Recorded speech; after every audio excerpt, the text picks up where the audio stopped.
Да присуствувам на настани каде што се отвараат нови работи, каде што се отвараат нови објекти, каде што се затвараат започнати проекти.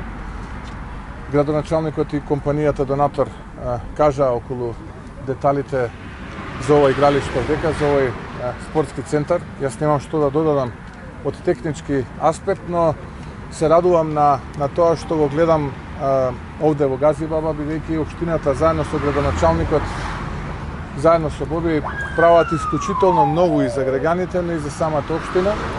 И можам само да кажам и да ги поддржам да продолжат така во периодот кој што следи, бидејќи тоа е она што го очекуваат граѓаните од нас, тоа е она кое што треба да ја покаже разликата помеѓу тие кои што крадат и оние кои што градат. Тие во владата ќе продолжат да крадат, а во општините каде што имаме градоначалници и администрација од ВМРО ДПМН ќе продолжиме да градиме. Така што тезата дека сите се исти не е точна, иако јас знам дека тоа сакаат од владата да го прикажат во јавност. Уште еднаш ќе ми дозволите да им посакам уште многу вакви проекти и уште многу вакви места каде што ќе можат и повозрастните, но и најмладите да наоѓаат простор за своја релаксација и за забава. Ви благодарам. Имате прашање, повелете. Добро, господин Мицкоски, како го коментирате протоколот кој што вчера го подпиша министерот за надворешни Османи и неговата колешка шефицата на бугарската дипломатија Генчевска? Како дипломатски нокаут и капитулација. Тој протокол практично ја отвори вратата за преговори на Албанија, а ја подзатвори за Македонија, бидејќи, како што и самата Генчевска кажа, вистинската меѓувладина конференција нема да се одржи сега, туку таа ќе се одржи веднаш после промената на Уставот, а тоа дека нема да се случи е гарант ВМРО ДПМН и коалицијата која што ја предводи ВМРО ДПМН, односно пратеничката група, бидејќи власта нема 2/3 во парламентот. Ме прашавте за реципроцитетот. Еве ќе ви дадам едноставен пример. Генчевска ми даде пример дека не го признава македонскиот јазик. Дали ние реципрочно ќе одговориме дека не го признаваме бугарскиот јазик? Генчевска бара да бидат бугарите дел од преамбулата и од нормативниот дел во Уставот, а истовремено бара ние да се откажеме од нашите македонци во Бугарија. Дали е тоа реципроцитет? И можам да ви редам уште многу вакви примери. И во делот на историските факти, и во делот на промена на учебниците и така натаму. Но во суштина зборуваме за дипломатска капитулација и нокаут и отворена врата за преговори на Албанија, а уште дополнително подзатворена за Македонија.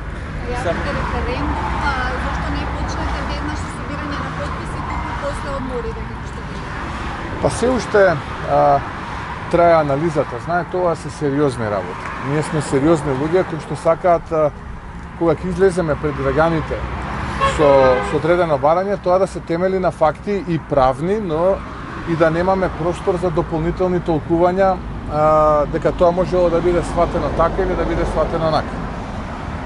Затоа во периодот кој што следи дополнително ќе го искористам да се консултирам со експерти од оваа област и од уставното право, а ги има многу кои што се и околу мене, но и тие кои што не се околу мене, за да јасно го дефинираме прашањето и да јасно ја дефинираме методологијата со која што ќе излеземе пред граѓаните.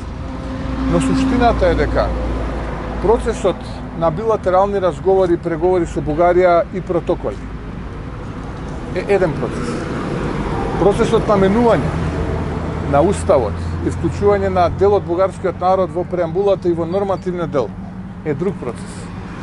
И трет процес е прифаќање на предлог преговарачката рамка. И тие три процеси не треба да ги поврзуваме еден со друг, иако некој сака тие три процеса да не ги поврзи. Да бидам попрецизен. Протоколот кој што го потпиша Бујар Османи сега ја подотвори вратата, односно ја отвори вратата за Бугарија, односно за Албанија, се извинувам, да ги почне преговорите, но не и за Македонија. За да Македонија ги почне преговорите, потребно е да се промени уставот, односно преамбулата. Па дури потоа, според документот Заеднички став на Европската Унија, ќе биде свикана меѓувладина и ќе биде усвоена предлог преговарачката рамка. Дека нема да биде сменет уставот, говори бројноста на пратеничката група на коалицијата предводена од ВМРО-ДПМН, тоа се 44 пратеника, плюс пратеници од опозицијата кои што исто така се противат на идејата за промена на уставот, така што во овој момент владата нема 2/3, што значи дека предлог преговарачката рамка останува предлог преговарачка, не е усвоена. Ние бараме истата да претрпи измена во членот 5, алинеја 4, каде што таа сега ваква каква што е се повикува на билатералниот договор и протоколот кој што го потпиша Бујар Османи и протоколите кои што ги потпиша. Тука треба да ја бараме суштината во се тоа. Ова е суштината. Прашањето на кој точно дел ќе се однесува референдум? Еве мислам дека објасни. На овој дел. Тука треба да ја бараме суштината, но за да дојдеме до суштината, ќе ми дозволите да ги завршам консултациите со луѓе кои што се сепак експерти во уставното право, во ваквиот начин на изјаснување за референдуми, така натаму, така да ја дефинираме методологијата, па дури потоа ќе излеземе. Но ценам дека граѓаните треба тука да ја бараме суштината. Инаку промената на уставот сите да бидат спокојни, нема да се случи, бидејќи за тоа гарант е пратеничката група на коалицијата предводена од ВМРО-ДПМН. Војните толкувања деновиве по социјални мрежи се шири едно прашање. Зошто вие не гласавте против, туку излеговте од залата? Вообичаено не би сакал да коментирам сега тоа што се шири по социјалните мрежи, не бидејќи ми го поставувате вие тоа прашањето и има многу и полувистини, невистини, лаги на социјалните, но бидејќи вие како медиум ми го поставувате, ќе ви дадам еден одговор. Ставот на ВМРО-ДПМН и коалицијата е јасен, дека ние сме против. Но огромна лага е тоа што се обидува СДСМ да ја протне, а тоа е дека во парламентот се гласало за последниот, условно кажано според нив, модифициран предлог. Не, во парламентот се гласаше документ кој има помало правно значење отколку ние сега ова што го говориме на оваа пресконференција. И за да биде уште полоша работата, тие кои што го гласаа практично не знаеа што гласаат, бидејќи протоколот кој што е составен дел на последниот предлог не им беше на располагање даден за да прочита. Сега вие замислете какава е таа навреда кон тие луѓе кои што креваат два прста за предлог заклучоци кои што немаат никаква врска со ова што го потпиша Бујар Османи, а беа натерани и приморани да креваат два прста. Замислете какво е тоа човечко понижување. Тоа е суштината.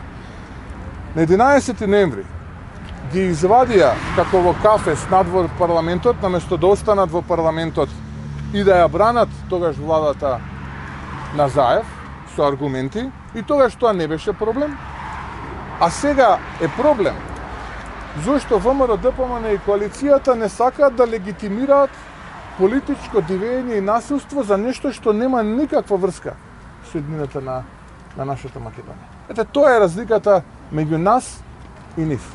Ние бевме за време на расправата тука, дебатиравме, јасно го кажавме нашиот став, дека сме против сето ова, но за жал, ете, има 68 кои што одлучија да глумат некакви заклучоци и да бидат бафер на владата. Ја не ги разбирам опозицијските пратеници во парламентот кои што се против политиките, барем така викаат јавно на владата, а од друга страна поддржуваат нешто што нема никаква врска, ама никаква врска со последниот предлог и европската иднина, бидејќи нема европска иднина.